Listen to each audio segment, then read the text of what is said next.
Hello, welcome back to the We're Not From Hollywood podcast. I'm Brandon Rhinus. I'm Faizel John and today we have with us Michael Schaar-Ney. Hey guys, Hey, thanks for How being you on the doing today, show. Michael? glad to be here. Thanks very much for having me. Now, Mike is one, I'd say probably when I started doing filmmaking for real, kind of back in 2015, Mike was one of the very first people I met and started working with. He auditioned for Mental Case back when we were doing that, when I barely knew what the hell I was doing. Yeah, And funny enough, like I actually remember distinctly his audition. He ended up getting, I think he had like one line or something yeah. in Mental Case, and that's how we met. And then from then on, we've been working together in some capacity ever since. Jonesy, I think, correct? Is that his Jonesy, name? yes, yeah. Yeah, Well, as far as the audition, I'd have to say that it must have been good because you did get cast. So I mean, it couldn't have been that horrible. that's it's nice to know. That was for me, that was also like a real starting point as well. I decided that I wanted to try to be an actor, and I took a course at the Citadel for actually acting for stage. And when I was done, I went to the instructor and I was like, "Okay, so what do I do now?" And she's like, "Just go and do stuff." I'm like, "What do you mean? Like, Yeah. I don't know what you actually mean." She goes, "Just go out there into the community and find stuff to do for free." It was never a question of the money thing. It was always just like, okay, great. At least I've been given some kind of direction. And so, Brandon giving me that opportunity, that kind of started the whole thing like on a roll. And then everything that came up after that, because we did Dead Girl at my house. So everything that came up after that, I was always just like, yeah, man, let's just do whatever Brandon says, let's just do it. And so that really kind of started me off. And being on set for Dead Girl was actually one of the reasons why I decided that I liked behind the camera as well as in front of the camera. So that's kind of where that metamorphosis took off from. That's amazing how like those small things will spark it into you. Because like, I mean, I've never had the experience of going to a formal acting class. I'm planning on to in a little bit, but mostly I've just learned through like my own processes. But like, it is kind of wild where like in normal school, like once you're done, there's a path set up for you to find a job, to find what you're gonna do.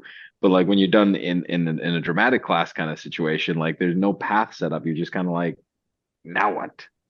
That's like a broad statement for the entire sort of environment that we've chosen to be a part of. Like there's no book anywhere. Well, I mean, there are books, but I mean, I've got three or four of them here if you want them for acting, like because I went through them and I'm like, I don't know, does this help me? I don't know. Like, you know what I Well, mean? it's that weird job where like everybody's path to it is so unique. Like you can go through school and you can. I've said this before on the podcast previously, where like film is one of those weird jobs where I'm talking to like the cast and the crew. I'm like, oh, you've been in dramatic school for like 15 years and you've been building up to this, and this is your whole thing. And this next guy next to him, oh, you got out of prison like 2 months ago and you needed like a job. And like everything that exists in between is all those people are on a film set, and it's just wild how unique the path is to film because it's one of those weird things that sits in between a job and a passion. And like you need like unlike other arts, you could be a musician, you could be a painter, and you can accomplish most of the things on your own. Like especially nowadays, you can like make your own album essentially. You don't need a band. But like to make a film, you need other people. You can try and make a film by yourself, but it's gonna be hard and it's gonna be like it's difficult. I don't know if there's a way to make a film purely by yourself with no other actors, no other editors, producers, or anything, just you and a camera. 100%. And that's one of the things that I learned when I was on Brandon's set is I found out very quickly that um, you can be good at something, but you're not good at everything. Like you're not going to be good enough at everything to make a quality project. And so that's what I found out very quickly when I started when I did Mind Games and I started producing on my own. I realized I don't know anything about cameras and lighting and all that kind of stuff. So I'm going to get somebody who's going to do the best job for me that they can. You have to defer to the experts. It's Yeah, such a collaborative process. 100%. And that's that was one of the biggest things that I learned right from the very beginning. I mean, you can make stuff now because phones are incredible for capturing video and all that kind of stuff, and you can do that, but it's not going to be the quality that you want it to be. So you have to defer and you have to say, I know that there are other people that are better at these things than I am, and that's what I did with acting too. I'm like, I mean, I can do it and I can sit in front of the camera, I'm, a director won't be embarrassed by me. I'm in stuff right now, but I know that there are people that are better than me. So when I'm producing, that's what I look for. I look for those people that are better at those things that I know that I'm not good enough at. How do you go about producing, Brandon? Because like I've never actually talked to you about where your strong suits lie in terms of like, because I'm like you, Michael. I don't know anything about cameras and lenses and Yeah. lights. I usually defer to the experts, and while I'm on set, I try to listen to what they're saying. And like I find like because I work in tech as well, and I find like if you can start to pick up the lingo, then you can start to pick up the meaning of things. But like, yeah, mostly I go about designing a frame and I'm like, this is how I want my frame to look. And then I'll go to a cinematographer, I'll go to somebody and I'll be like, this is what I'm looking for. How can you help me? And it's not Yeah. always the cinematographer. Sometimes I have to go to the wardrobe person and be like, this is what I want. You have to tell me how I can get what I want. Yep. How do you go about it, Brandon? Yeah, I think that's exactly right. Like you have to rely on other people, and it's one of those things where, like, especially in the mental case days, like for mental case, like I was my own camera operator, rented a camera. We were like doing our own lighting. Like I still don't know how to light a scene really, but we're like, okay, whatever, shine a light on them and make sure it's not too bright. Like we just had to do our best. We had to start somewhere because there's other filmmakers, even some that I met during that period that still have not made a film. You know, they have a script and they just never get around to it. So we had to kind of let's just start and make something, no matter how shitty it is, just so we can at least have something done. Like you're just gonna learn that first time. And then by Dead Girl, I was like, you know what? It's not a good idea for me to be my own DP because I'm not good at it. Let's hire Chase Axton. Let's hire someone who's good at it. And all of a sudden, you see that movie looks 1,000 times better. Yeah. It's like, oh, okay, that's a good idea. From then on, I have never even tried to do it myself. But I think my skill lies in I can get it done. So it's like there could be someone that has more skill and a more, artistic talent. But if they're not making movies, if they can't pull the resources together, if they can't get it finished for whatever reason, well, who cares how good you are if you can't actually do it?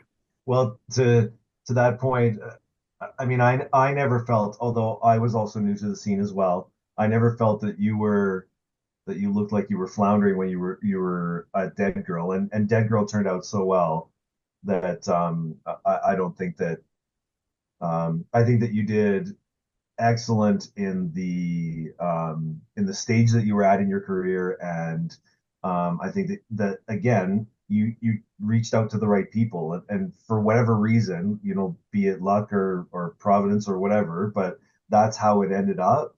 And so um, you did a really good job with that, and then you just keep on going with it, and that's you learn from each one, and that's an entire life lesson as well, right? Like you go through something, if it's hard, you learn from that, and then you move on and you do it either you do it differently next time or you do it the same because it worked out this time, right? So you did some acting. I remember you were kind of like your main thing for a while there. I knew you as an actor, and you were in John 3:16 and a bunch of other bigger projects. And then all of a sudden you kind of just like switched gears, and then you made I think Mind Games. Was that your first short film that you did? That's correct. Yeah. Yeah, after I took that course at the Citadel, I all I wanted to do was act, and then I came out and I did, John 3:16 was a great experience. I knew Jarvis through you, of course, and but while on set, it was fun to watch an actual film being produced, and so I realized that because I'm an electrician in my day job thing.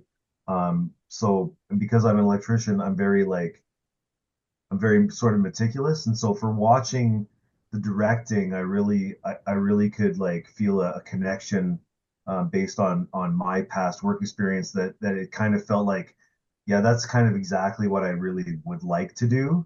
So John 3:16 was kind of that point where I was like, yeah, man, I want to try something else. So I was looking for a 3-day festival where you have to make a film in 3 days. They give you um, parts that have to be in the film, and you make it in 3 days, and that's it. And I found this one actually was in Ottawa, and it was a 30 day, and I thought that's perfect. So um, I reached out. I'm sure I reached out to you at the time to get contacts for the positions that I wasn't able to fill myself, and that's where I met Sam. And Sam Reed has been always he's kind of my first call guy all the time because he's so good. And even back then, it was great to be able to find a guy that we worked really well together. We shot that thing over a couple days and it won everything in that festival. Can't remember the name of the festival anymore, but we won everything. So I'm like, man, this is easy. It's so easy to make a film that's so good. And now now I know that different festivals have different levels of what they're kind of looking for in that. But Mind Games was my first one that I did from behind the camera. Um, and I loved it. I loved doing that. And so I knew that that was where my path was going to take me. And after that, you did The Mustache, which is one I wrote the original script for. And I remember it was funny because I wrote it and I thought it was pretty hilarious. I figured someone would be interested. And I started pitching it like crazy to like all my contacts to like, I would like scour the internet for anyone looking for short scripts. And no one was interested. And I think it was like 2 years or something. I probably pitched it like, 50 times. Like I Um, didn't even have anyone slightly interested. So I was like, whatever, like, it was, a failed experiment. I gave up on it. I didn't even tell anyone about it. I just, carried on business as usual. And I think you approached me at some point. And were like, "Do you have a comedy script?" And I was like, "Well, I got this mustache thing that apparently no one likes." So I sent it to you, and you're like, "Oh, it's hilarious." And then yeah. we made it, and then or you made it, and then won a bunch of awards and everything. So I guess it just shows that not to give up on something just because it gets rejected so many times. Yeah, for sure. The mustache was great, and that's exactly how that kind of came around. Was after Mind Games, I'm like, okay, well, what's next? And I had actually established my production company at the time, and my partner and I, we were like, let's do something, but let's do it like really good. Let's do it the best that we can. And all the scripts that I had read that I kept on asking for were all like it's funny because lots of them aren't like they're not formatted right or they're not done on the right software or they come to you on a handwritten piece of paper or something and I'm like no whatever and then Brandon sends me this and I'm like yeah man this is perfect like I could totally see right from the very beginning I could see how I wanted it to look. And then when I had my conversation with Sam, who had shot Mind Games for me before, he's like, "Yeah, this thing is perfect." Like, and so then again, then you go out as a producer and you have to find locations, you have to find all the people, and you have to find the cast and crew.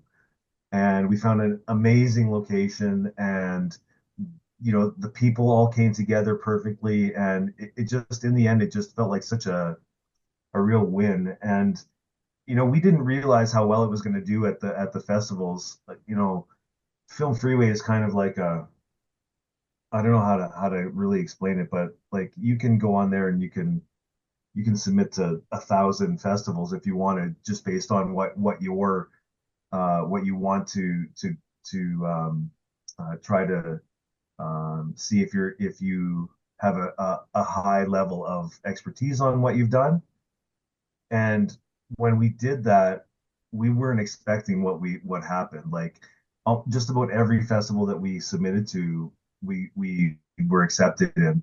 Um, my partner and I, we went to Vegas, we went to California with it, we went to like a bunch of different places, and it won everywhere. And again, this is only my second thing that I had done, and I'm like, man, like this is easy. Not easy at all. my next my next project failed miserably, even though again I had the same writer, I had the same guy shooting it, I had the same guys, lots of the same actors, and it just never got any traction. So all you can do in this environment is do your best, keep on doing the things that have worked before, and maybe it'll work and maybe it doesn't.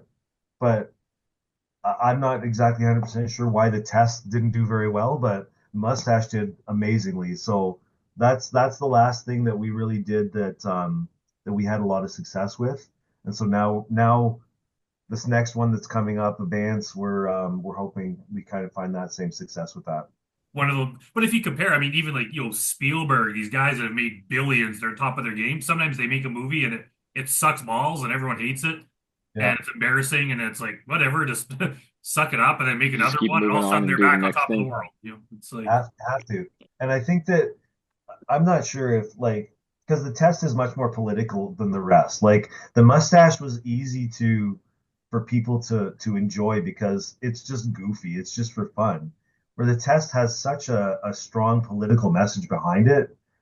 I don't know if that sort of landscape of politics at the time were not conducive to people being acceptable to the test. Maybe now I start submitting it again, and maybe now it's extremely popular. Who knows, right? that could be. It's weird because yeah, it is definitely a political story, but I don't think it does. It's not like it's not like a Republican Democrat thing where No, I don't think it really goes either way. It's just, in the future, with overpopulation, you have to get a license in order to have a kid to prove that you're going to be, good parents and everything. So there is kind of some political statement there, but I don't think it's a really divisive one. And it is just like, it's kind of like a dystopian future kind of thing. It's not like we're not trying to tell people that like this is the way it should be. It's like, what if we lived in a world where this is how things were? But it was, I think it was stronger subject matter definitely than the mustache, which was, a guy grows a mustache and everyone loves it, and then he finds fame and fortune just because of his mustache, right? It's completely ridiculous and just lighthearted fun. So yeah, yeah, maybe like I mean, yeah, maybe it's worth start pitching the test again. Maybe all of Test a sudden again. someone will be like, hey, it's the right time for this.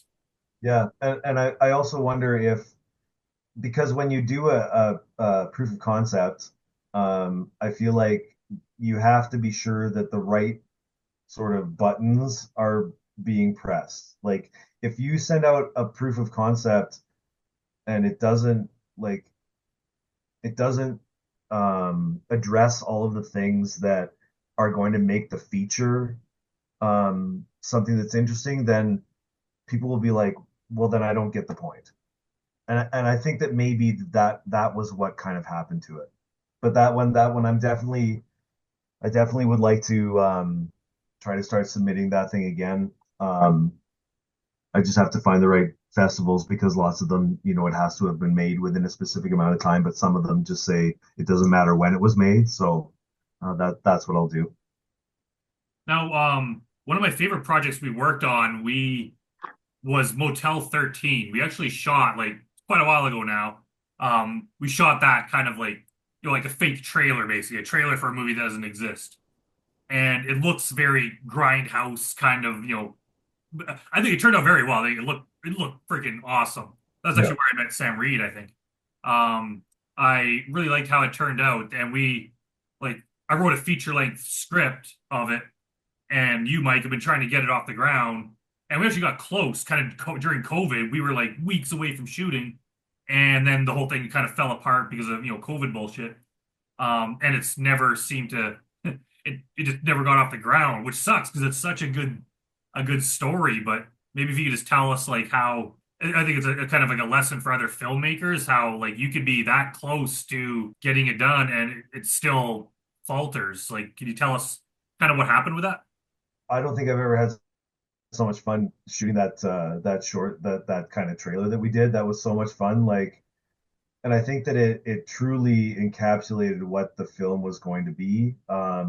And with a film that's supposed to be in the horror genre, um, there's so many possibilities to find financing for those kind of things because that's as the producer when I have the script in my hand and I start sending it out and trying to find interest in it. It was that part was actually quite easy, and I had lots of interest in it because, the script was very, very good.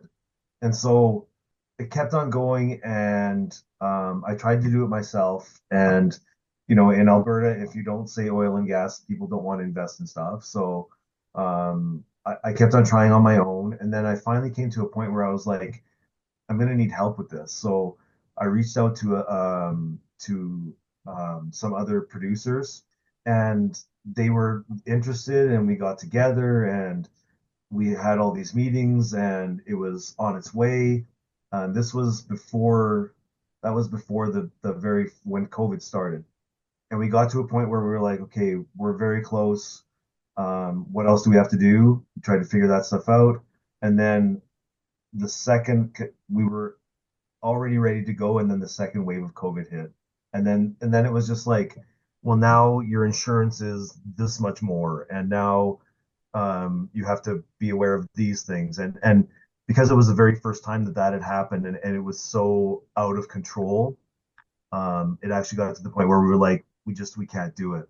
And so I guess my message is that there's going to be stuff that is difficult to deal with, but you have to just keep on going. If you really want to do this, you have to just keep on going no matter what. And like, I haven't made anything in a while. That's why I'm so excited about doing Abeyance here.